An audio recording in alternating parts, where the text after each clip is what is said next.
मामा घर आएको है, जहाँ चाहिँ म सानोमा हुर्केको हो।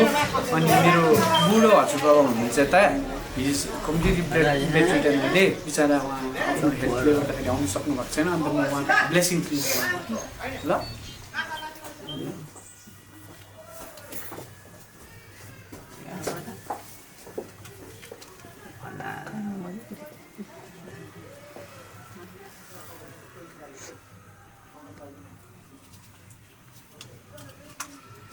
दही खुवाइदिनु नुनु सबैले सवाद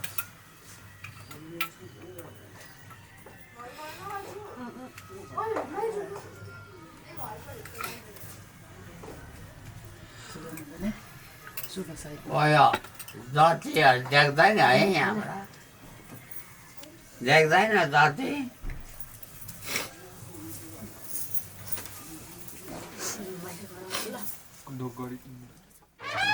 लैजान्छु तिमीलाई जितेर घरबाट ईश्वरले तिमीलाई मेरै लागि साँची राखेको